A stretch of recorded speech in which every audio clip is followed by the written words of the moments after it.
very interesting phenomenon to me is the American fear of Sharia law. On the one hand, I can understand some of that if they see actions that are that take place in Muslim countries and societies, some of the actions that take place and are legitimated.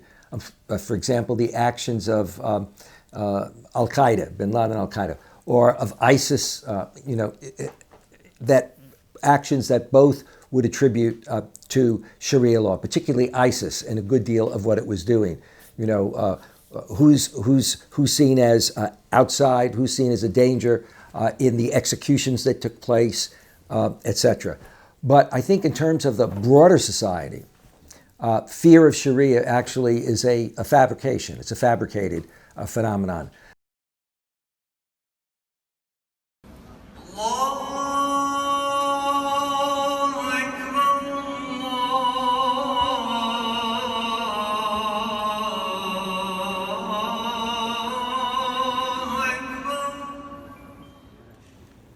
Sharia principles, government, Islamic law, and order.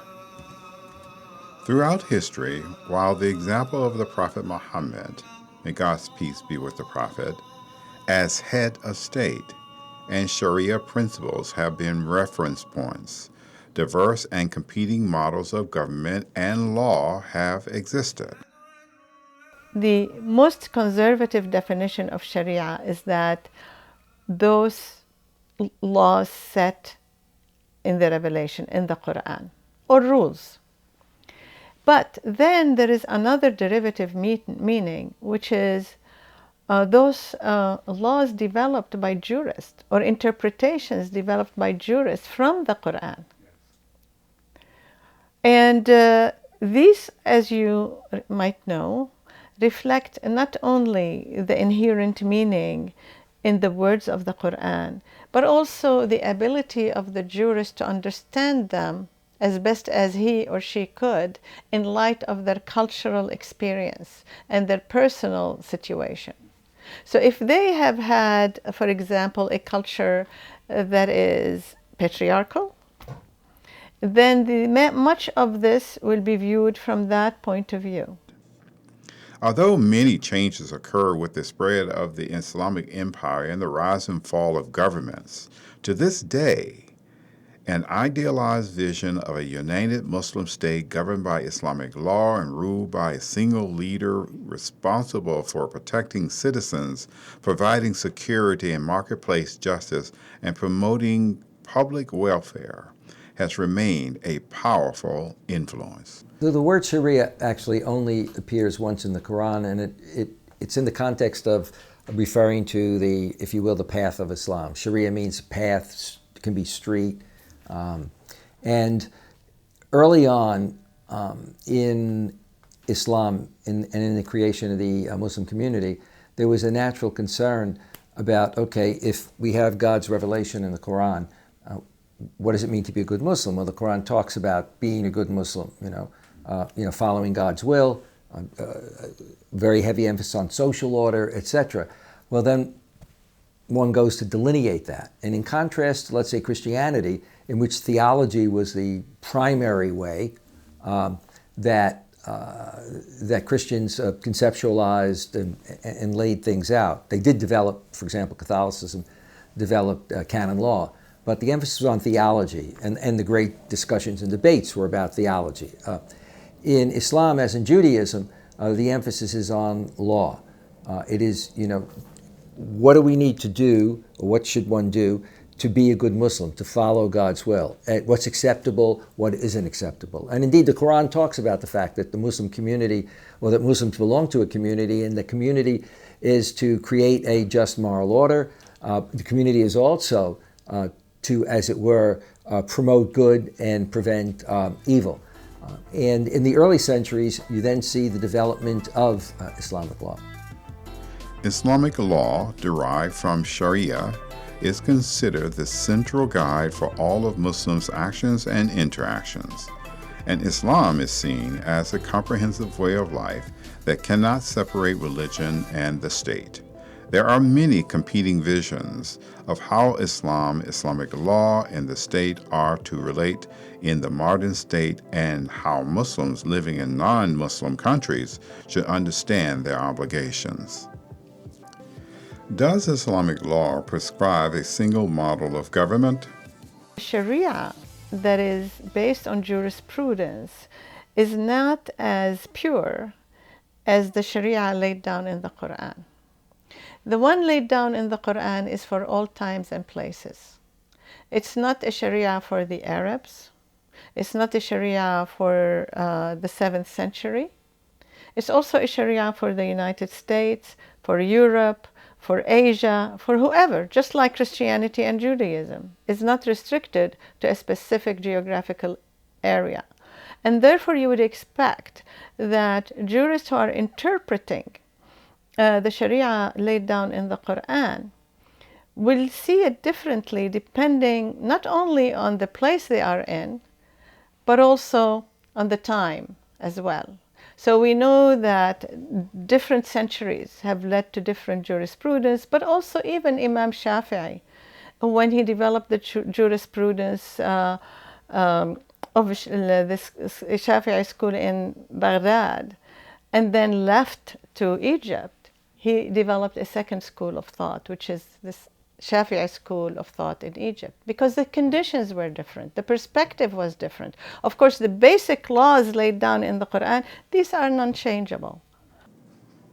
There is no single model for an Islamic state or empire.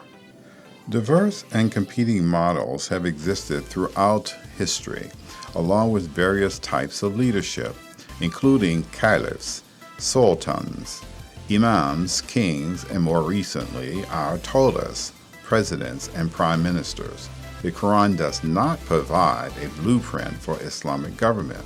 One of the things that we see is that in general, this is true even among many Muslims, as well as non-Muslims, that Sharia and Islamic law are conflated, even to the point of being equated.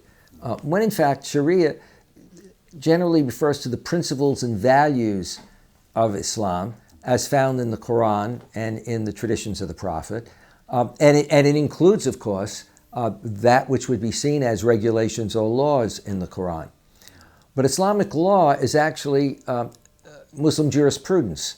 And Islamic law is the extent to which an early group of scholars delineated the law. Okay, so what you have then in Islamic law is both, if you will, the divine and the human. In order to construct governments, Muslims have looked to the broad Sharia principles of proper functions of the state, such as provisions of security, public welfare, and justice in the marketplace, and also to Muhammad's example as prophet and head of state.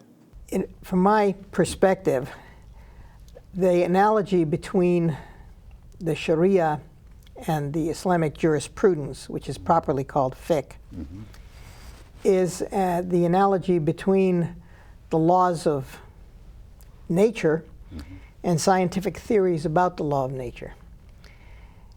Yes.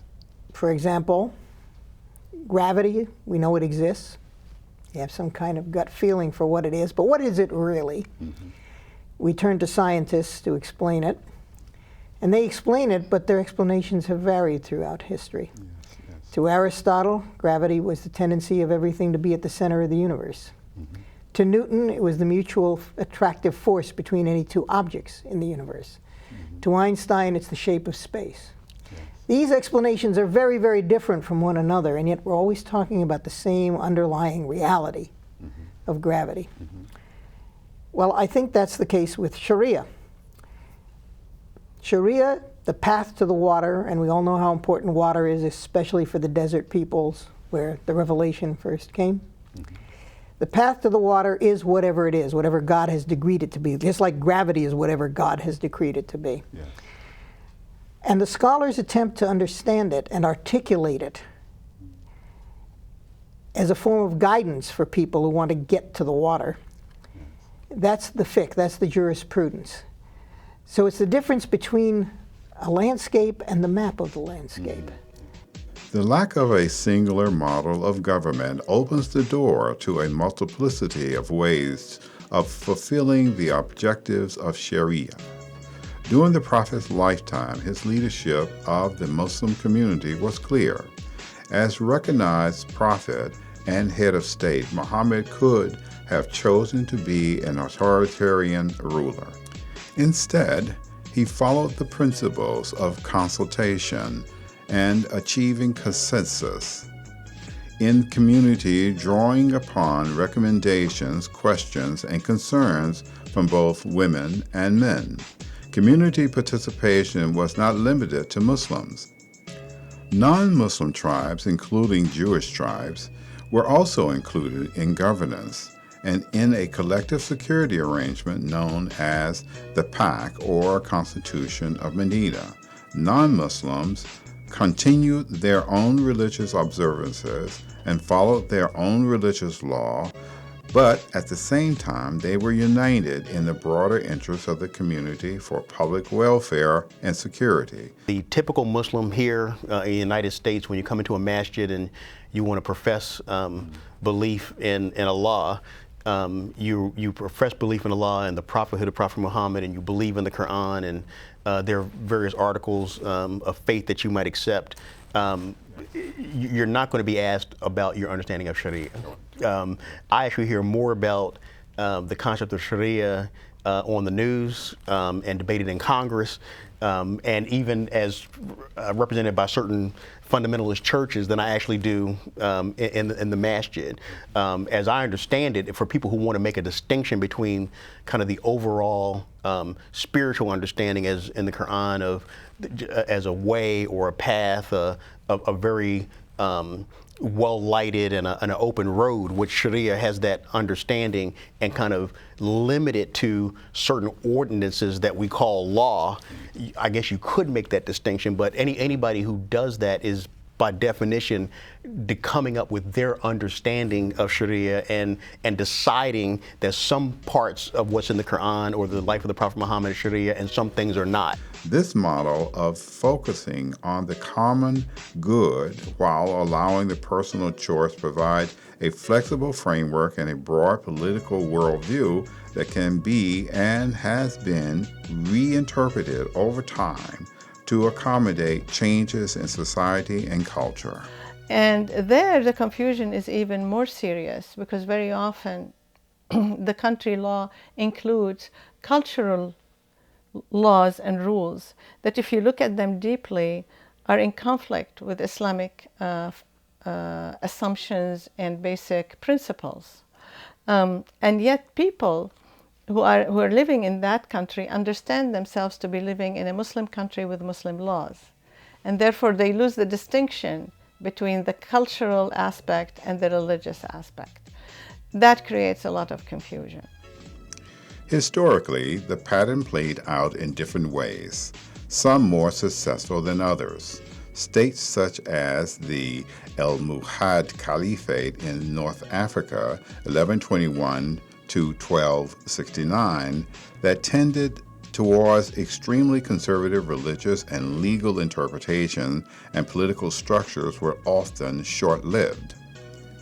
Other states, such as the Ottoman Empire, 1299 to 1923, that ruled through a combination of Islamic and other customary types of law, prohibited non-Muslim religious minorities within them to practice their religion freely and maintain flexibility and adaptability on changing circumstances. Why do Muslims allow cultural customs to be incorporated in Islamic law in their country? The reason for that is that Islam did not come to fit one culture or to impose one point of view on the various people. In other words, we don't all have to dress the same thing. We don't all have to speak the same language. Islam is ethnically inclusive. As we all know, from the verse which says, we created you from male and female and made you into nations and tribes so that you get to know each other. So Islam celebrates diversity as opposed to trying to smother it. And this diversity is not a threat to Muslims, rather it is a promise of getting to know each other and celebrating each other's differences. For these reasons, jurists were inviting and did not fight any local customs in the formulation of Islamic laws of the country that are consistent with Islamic law. The problem is that sometimes they didn't realize that deep at heart, some of these customs were not actually consistent with Islamic law. And that's the problem. State and religious legal systems and institutions often existed side by side in the Muslim societies in a variety of forms. Islamic law is actually, at the end of the day, a human product insofar as it's a human construction. Okay, but down through the years, there's been a tendency to equate the two, and I think that lays the groundwork for a lot of issues or problems. Because if you equate the two, then you can have people who are very conservative saying, well, you can't touch Islamic law. I mean, that's Shariah, that's God's law, so there's no change. From the Umayyad and the Abbasid empires and sultanates of the Middle East, almost all of them ultimately fell to European colonialism between the 18th and the 20th century. European colonial rule and the threat of Westernization, Western political and cultural domination, which placed Muslim societies in positions of inferiority militarily, politically, culturally, and technologically, provided the spark for Islamic revivalists and reform movements. These reformers argued that the Muslims' defeat at the hands of European colonialists was due to their abandonment of the ideal of integrated religious and political authority. Recovery of power and privilege would require reuniting the religious and political aspects of public life and governance. The vision caught on at the popular level, and many newly independent and newly formed states deliberately took on an Islamic character, including the Kingdom of Saudi Arabia, the Islamic Republic of Pakistan, Iran's post-revolutionary theocracy, and the Taliban's rule in Afghanistan. Although they all claimed to be Islamic governments based on Islamic law, each of them took on a different form. Other models temper the vision of a strict Islamic state through the use of human reason. One example is that proposed by Rashid El-Ghannouchi, the leader of the Islamic movement El-Nahda Party in Tunisia. El-Ghannouchi distinguishes between matters of religion, which are fixed by divine revelation, and the details of statecraft and governance, which belong to the sphere of reason, guided by Islamic principles. In sharp contrast, secular elites, a distinct minority in Muslim countries, have for many years wished to disestablish Islam from the public square in favor of making religious belief a matter of personal observance. Is leadership by a caliph or ayatollah required in Islamic law? For most Muslims, Sunni Muslims, who are the vast majority of Muslims, let's say 85% of the world's Muslims, they do not believe that the Prophet designated an heir, but that in fact what you had were a group of his followers looked to create and appointed a successor. The word caliph or khalifa means successor of the Prophet. Not successor as prophet, but successor as religio-political leader of the community. In Shia Islam, there was a notion of the imam, and that came from the fact that these early Muslims believed that the Prophet did designate the senior male in his family, and that would have been his son-in-law, and that therefore, for them, the imam is a kind of religio-political leader, but also he's infallible in his interpretation of the Quran. And so you have this tension then between, from the earliest period, the Sunni notion of caliph and the Shia notion of imam. Sharia principles governing Islamic leadership focus on the functions the leader of the Muslim community is supposed to fulfill, providing justice and security, assuring care for marginalized persons, promoting the well-being of the community, and maintaining personal integrity rather than a specific title or government system. These principles are all rooted in both Quranic values and Muhammad's example. Majorities of Muslims, in fact, want democratic freedoms, etc., democracy. But at the same time, they do not want a sense of the absolute secular state, separation of church and state. And I should notice parenthetically that we tend to exaggerate that in our country, because while we have separation of church and state, we certainly don't have separation of religion and politics, which gets you into that. But majorities of Muslims do feel that they want to live in a society that, and I think this is also true for people of other faiths, that a society that represents a good social order, morality, etc. And the way religious folk tend to see these principles, if they talk about social justice, well, if you're not religious, you can talk and say social justice. If you are religious, you'll say social justice, but you'll root it in your tradition. So majority of Muslims see Sharia, but not that they want a formal legal system implemented, but that they want to feel that within, if they're living in a Muslim country, for example, that the principles and values of that country will be followed. And for many Muslims, they also would like to feel that if they're living in non-Muslim countries, that they live in a just social order. And we can see this in our own society. We have separation of church and state. And yet when you take something like the abortion issue, okay, there's an element of people who are against abortion, or those who are for, who draw off their Christian or Jewish traditions if they are, devout followers of them. After Muhammad's death, one of the most pressing questions for the Muslim community involved who was to assume leadership and in what capacity. Muhammad was believed to be the last of the prophets, so no leader after him could credibly claim to receive revelation from God. This meant that no one could claim the same level of authority as religious leader. Leadership after Muhammad's lifetime initially followed two main tracks: the Caliph model for Sunnis, for the majority of Muslims, and the Imam model for Shia. For both Sunni and Shia, the development of leadership and governance relied upon a combination of the limited political prescriptions and guidance in the Quran, Muhammad's example, Arab tribal traditions, and the political systems and institutions of conquered lands, particularly the Persian and Byzantine empires.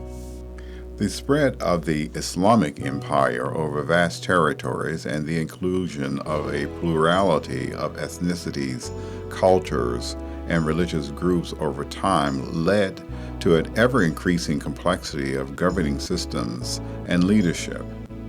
The Islamic political theory was developed within this context, maintaining an idealized vision of a united and unified Muslim state and society under a single ruler who protects the state as governed by Islamic law.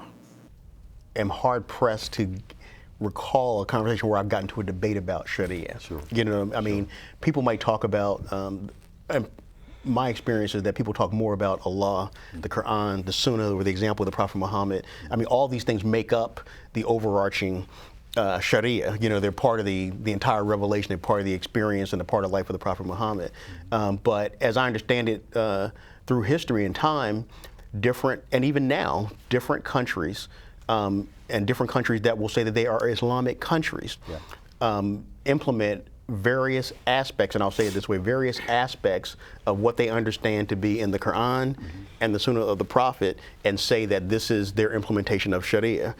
So I think I've read where, like in Indonesia, and we were talking about this earlier, where in many countries that were under colonialism, they might follow a civil law that's based on their previous colonizer for most things, and then when it comes to personal affairs, they do some version of Sharia. A lot of times that's also very intertwined with the local customs anyway.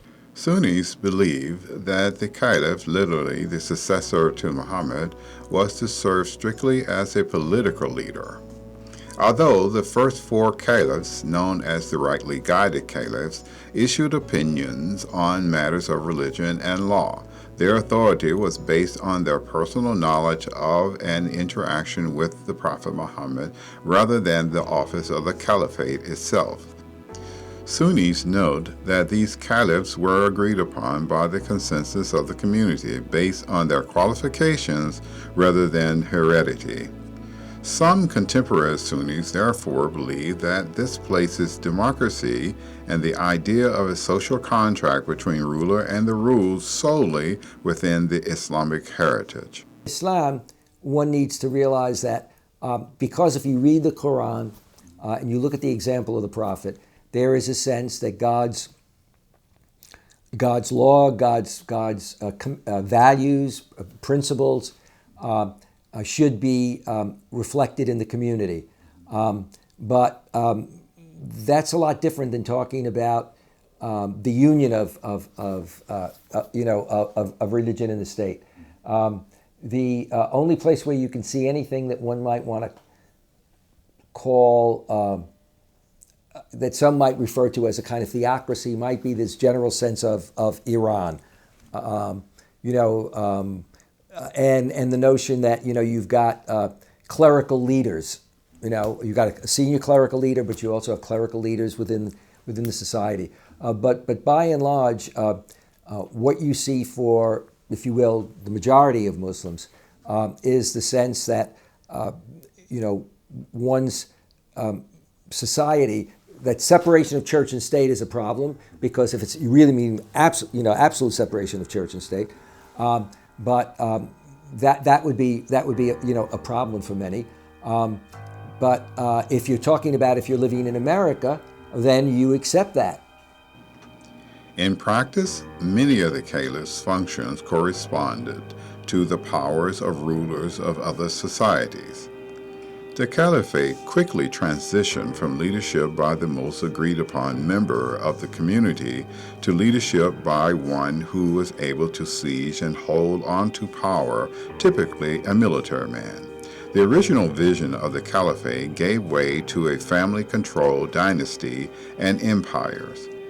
By the 11th century, the caliph had become largely a ceremonial role, while real power fell in the hands of military leaders, warlords, and provincial governors. Nevertheless, anyone wishing to wield power was expected to serve as a guardian of the faith and enforce and abide by Islamic law, rendering his function both political and religious. In fact, the very scripture, or scriptures, as it was, scripture of Islam, both the Quran and then also the example of the Prophet as it came to be remembered and written down. But if you look at the Quran talks about the fact, the Quran does not talk about the fact that Islam is a new religion. The Quran does not talk about the fact that Muhammad is the first prophet of this new religion.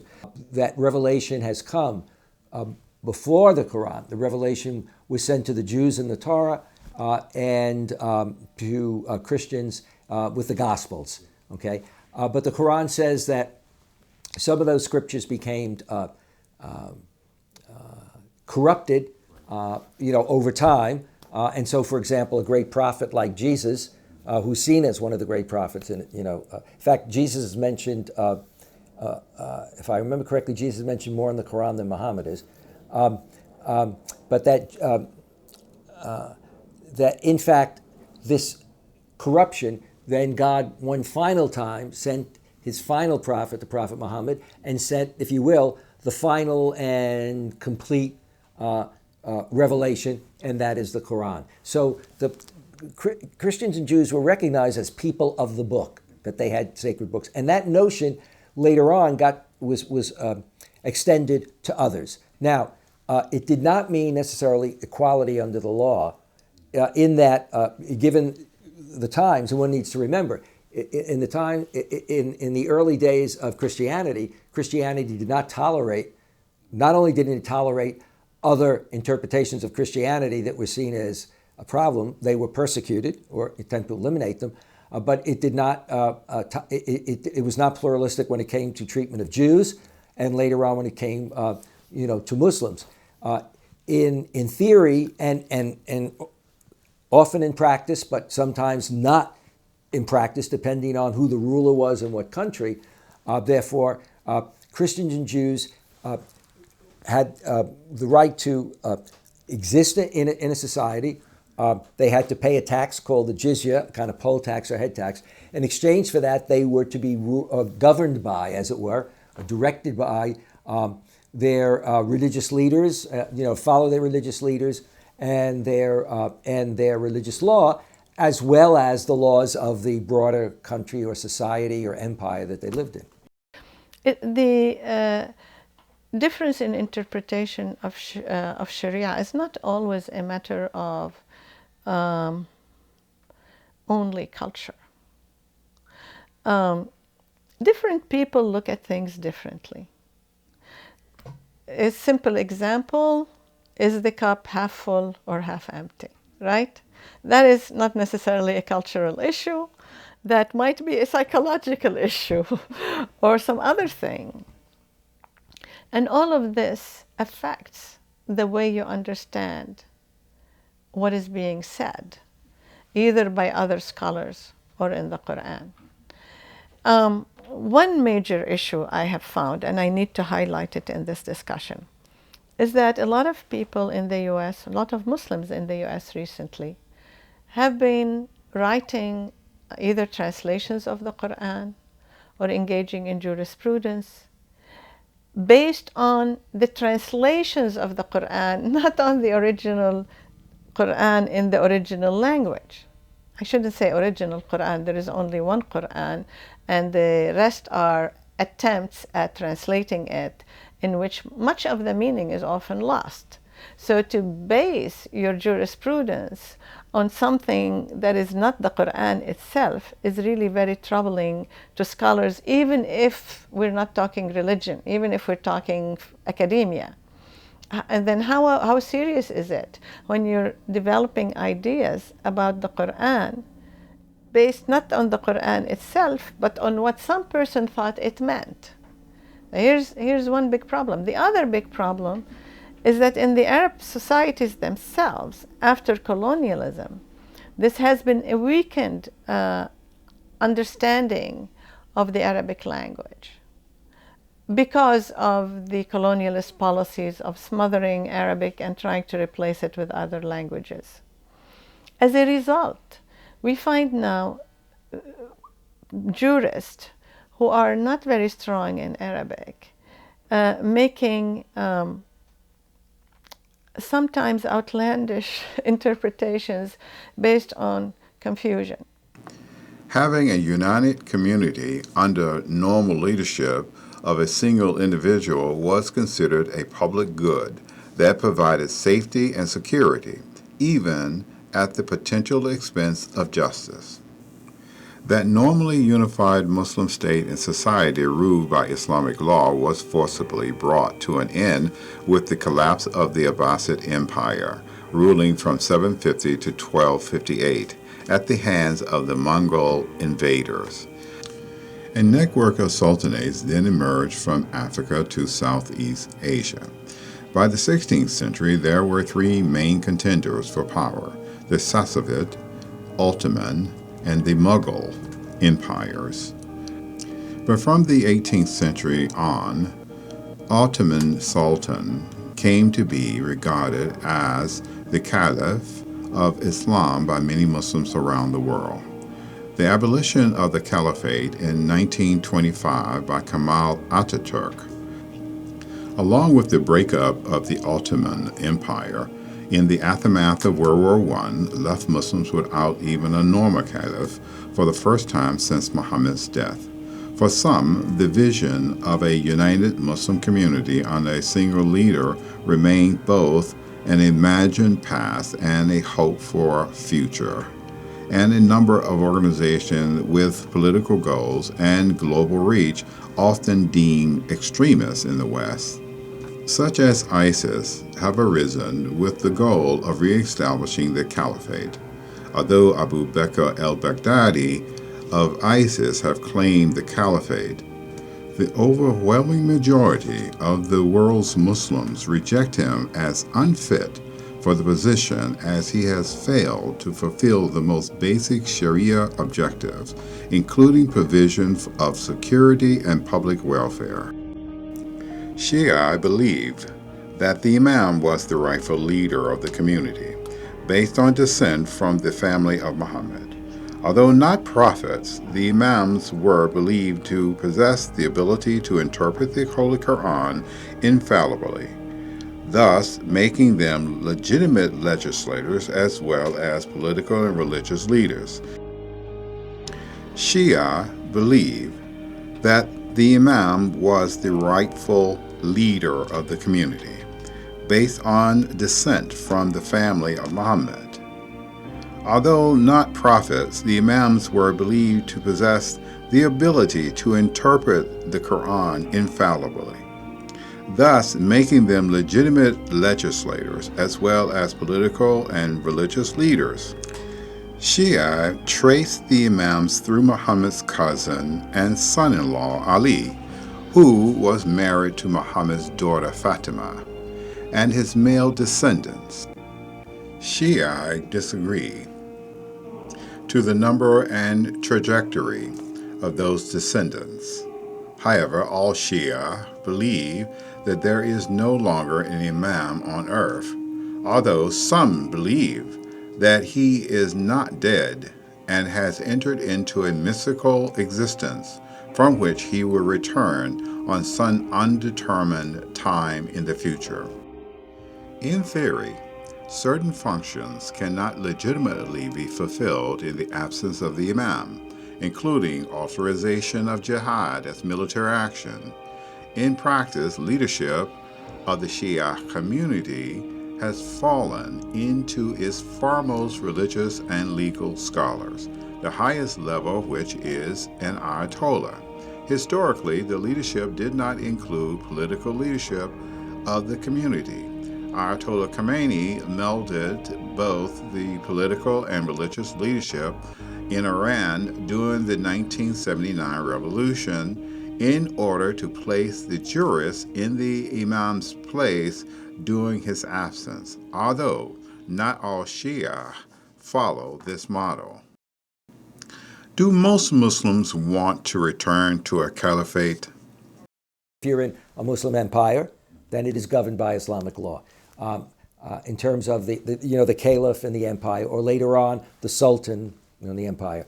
But in fact, from the earliest time, the law, what grew up also alongside it, was what we might call civil law or civic law. And that is the ruler then, without calling it necessarily law, put in place, depending on the ruler, sets of regulations, or if you will, laws, which were seen as paralleling and dealing with issues that Islamic law was not dealing with. So you do then see this kind of parallel system. You never have any sense at any point in history some sort of comprehensive Islamic law that covers and is the only law that, as it were, that exists and governs people's lives. But rather, you have Islamic law that deals with issues of worship, when I pray, how I pray, fasting, etc., and does deal with social transactions, But there are whole other areas in which you have government or ruler regulations.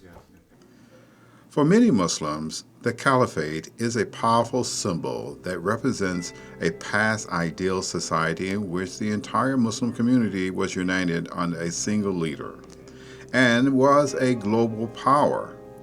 The Abbasid Empire from 750 to 1258, the Golden Age of Islam, was a time filled with discovery in science, medicine, mathematics, astronomy, chemistry, zoology. Baghdad's House of Wisdom, Beit el-Hikmah, was the home of the largest collection of books in the world, including Greek, Syriac, Persian, and Indian texts, served as a hub of scholarship for Arabs and Europeans, Muslims, Christians, and Jews alike. The destruction of the Abbasid Empire at the hands of the Mongol invaders marked the end of this golden age, an era Muslims look to with nostalgia as a time when their civilization was powerful, wealthy, and a symbol of refinement and culture. When Muslims talk about returning to a caliphate, it is often this image that is in mind. Yet there is also the contending image of the caliphate established by ISIS, with Abu Bakr al-Baghdadi as its caliph. Al-Baghdadi clearly recognized the popular appeal of the idea of the caliph and has tried to attract pledges of loyalty from Muslims from around the world. While a small minority has responded positively, the overwhelming majority has not, and has roundly rejected al-Baghdadi, his caliph, and ISIS in general. A 2006 Gallup poll found 2/3 of Muslims living in Egypt, Morocco, Indonesia, and Pakistan in favor of unifying all Islamic countries into a new caliphate, but this did not translate into support for ISIS. A November 2015 Pew Research poll found that Muslim populations throughout the world have an overwhelmingly negative view of ISIS, ranging from a high of 100% negative in Lebanon, 94% in Jordan, and 84% in Palestinian territories, to 64% negative in places like Malaysia. No country registered more than 14% in the population with a favorable rating. Embedded in the Quran and the life of the Prophet is to work towards the common good, to think about the general well-being of a society, to honor your agreements, to seek peace and those kind of things. Those things are also a part of the Shariah. So I think if you want to think about it that way, so I think the more you can have these kind of conversations and get that kind of message out, it might combat some of the negative images which are overwhelming every other message. What this shows is the idea of religious unity remains alive, but the current available options are not satisfactory in terms of form and ideology. You know, it's very interesting because when I give a lecture on what is Islamic law of governance, my students would complain that it left a lot of silences, sort of empty spaces. Why? Why didn't it tell us exactly what the system should look like? And my answer was because each country, each people and nation have a different history. And they might want a different rule system of government. Look at Britain, look at the United States, look at France. They all have different systems of governance, and we call them all democracies, right? So in Islam, what the approach of the Quran was simply to articulate the basic principles that are necessary in any government before it could be just, a minimum basis. And one of them is that whoever is governing in that country must be selected freely by the people. Now, this is an important concept, the concept of contract. We see it in the marriage in Islam, we see it in the commercial area, we see it in the political area. And the emphasis is on consent. And consent cannot be pressured, forced. It has to be not only acceptance, but rida. And rida means the full psychological comfort of saying yes. So in every contract we're talking about, whether it is a commercial one, whether it's a marital one, whether it is a governmental one, we need that kind of rida for the head of state. Now, why are we even talking about contracts in Islam in governance? Because that's the model the Prophet gave us when he went to Medina as a prophet invited by the people of Medina. And he came in and he established a mosque, and the people said, we want you to be our leader. In other words, he didn't say, I'm the prophet, therefore I should be the leader. He said nothing. He just taught them about Islam. They came to him. And notice, the Quran says that a group of Arab women came to the Prophet. They were the first, and they said, we want you, we represent the women of Arabia, and we want to give you our vote. The question is, why don't Muslims practice separation of religion and state? Muslims often describe Islam as a comprehensive way of life, in which religious belief guides a Muslim's actions and interactions. The primary act of faith for the Muslim is striving to implement God's will in both private and public life. Shariah provides the guiding principles for appropriate behavior, while Islamic law was developed to enforce it.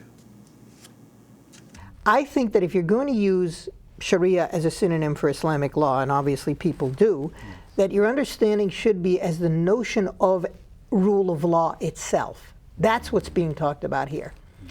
And as a Muslim, we have to believe in the notion that there is a principle of rule of law.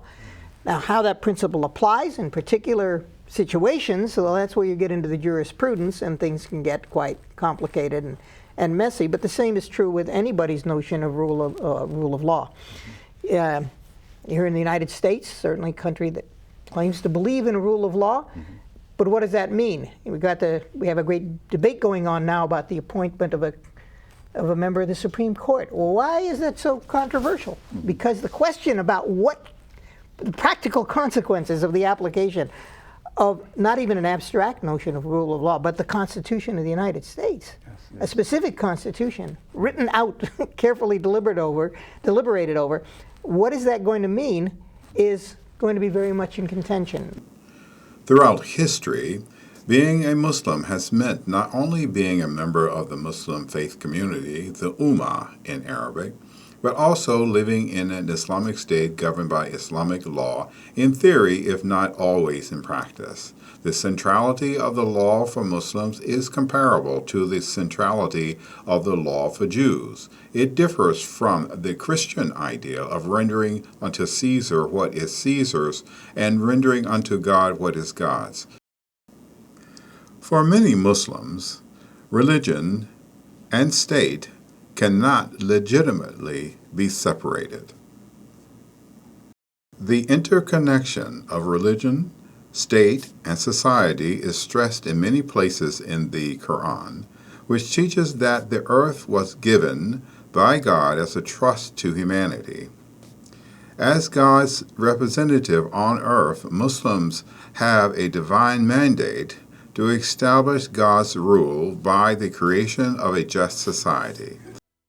If there's a problem between democracy and Islamic law, it's over the question about whether the people can invent law out of whole cloth in contradiction to the laws of God. Right. So let's take it one thing at a time. First off, the rule of one man. In the time of the Khulafa Rashidun, the righteous caliphs, there was one person who was the head of state, but that person was obligated to rule according to the law and not according to his own whims and will. There was no more assertive character in Muslim history probably than Umar ibn Khattab. And when Umar was challenged on his interpretation of the law by an unnamed, unknown woman in the masjid, he conceded that she was right and he was wrong. When Abu Bakr became the first of the righteous caliphs, in his inauguration address, he said, "It's true, I've been elected your commander, although I'm not the best of you. If I give you an order that is in accord with the Quran and the practice of the Prophet, then obey me. And if I give you an order that contradicts the Quran or the practice of the Prophet, correct me. Because truth is righteousness and falsehood is treason." So clearly he didn't think disobeying him constituted treason. Disobeying the law, falsehood to the law, that was treason. Now, so how does that differ from democracy? Well, democracy is a very complicated term, and the way we use it, we use it to mean many different things, some of them that contradict one another, okay? So insofar as democracy does mean rule of law, obviously it's not in contradiction to Islam. Insofar as it means that people get to elect their leaders, it's not in contradiction to Islam. Although it is in contradiction to Muslim practice in many countries of the world today, but that's a different question. Insofar as it means the protection of minority rights, it's not in contradiction to Islam, in which the people... Or women's rights. Or women's rights, although again, that's going to be contested, and we'd have to get into a long discussion about that. Sure, well, but the Quran wouldn't. But the Quran, no, the Quran absolutely does not.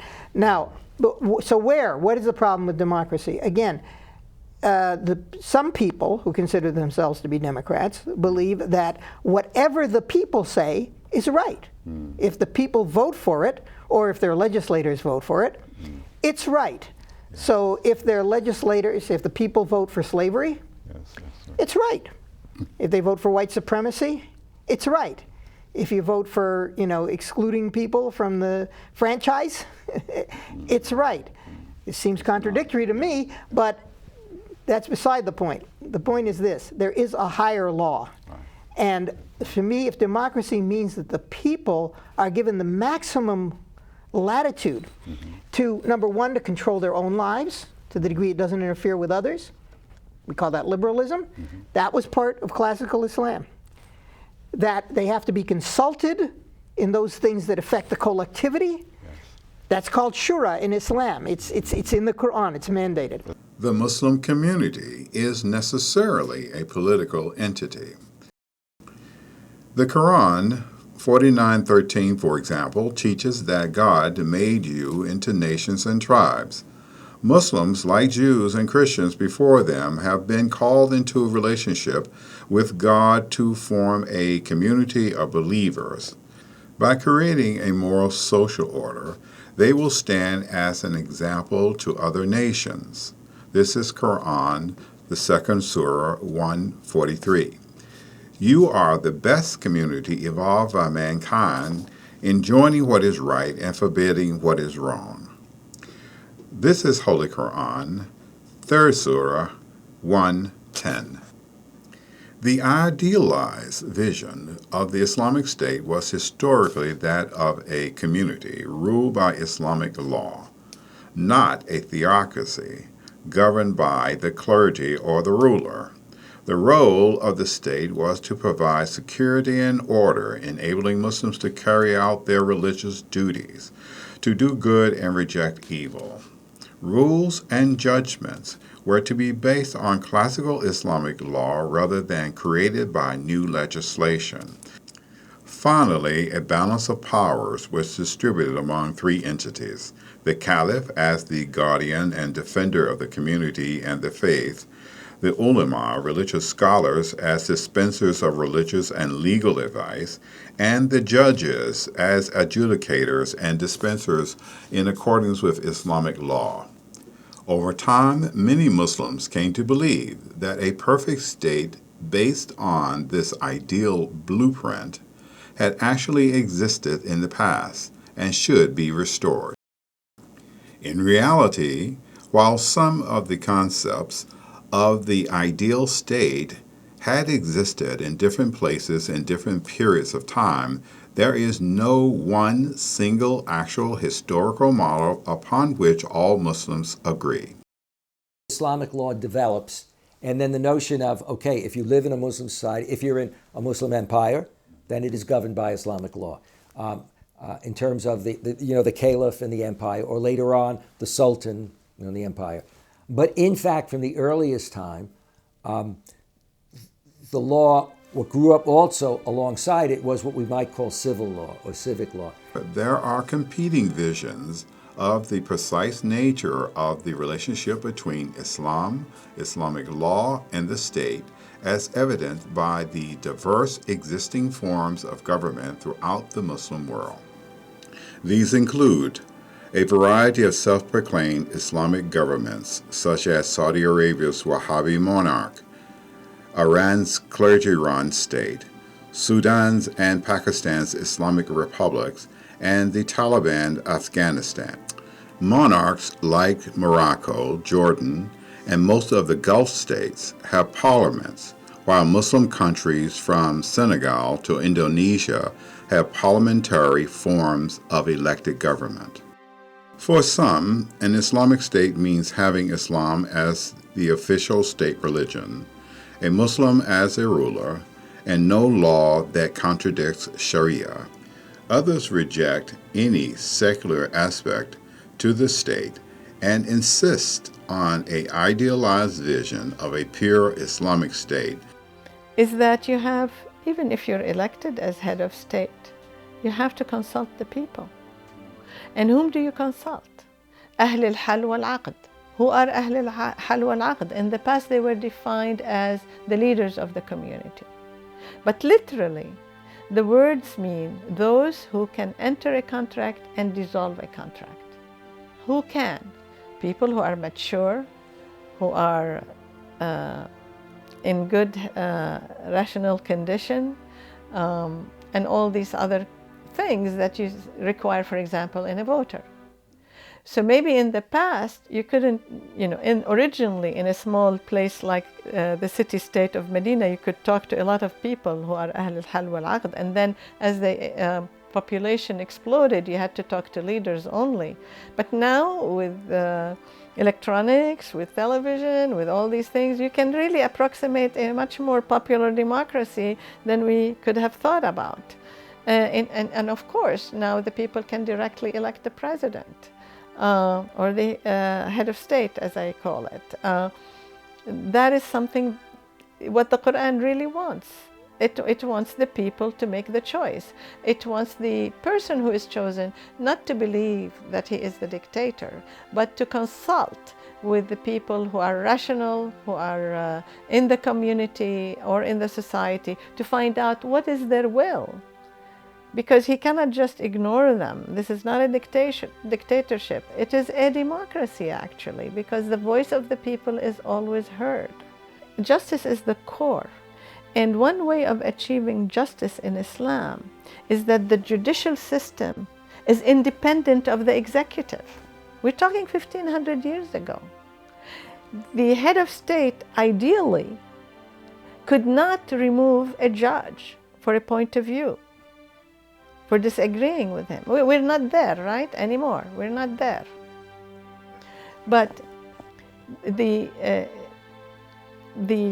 justice system was so powerful that you could sue the head of state in court and he could lose.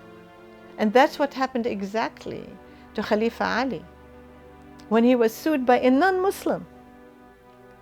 And when Khalifa Ali came into the court, and they used to, not like our court on benches, they sat around on cushions and people talked to them. The judge said to the Khalifa Ali, I don't know if he was Khalifa then or not. I think he was actually. He said, please sit next to me. And Khalifa Ali said, I want you to recuse yourself. Why? You're not neutral. How could the other person who is a non-Muslim suing me feel about you asking me to sit next to you, the judge? You're not going to be fair or just. And actually, in the end, there wasn't enough evidence that the Khalifa Ali could prefer to win the case. He lost it. And that's the justice system in Islam.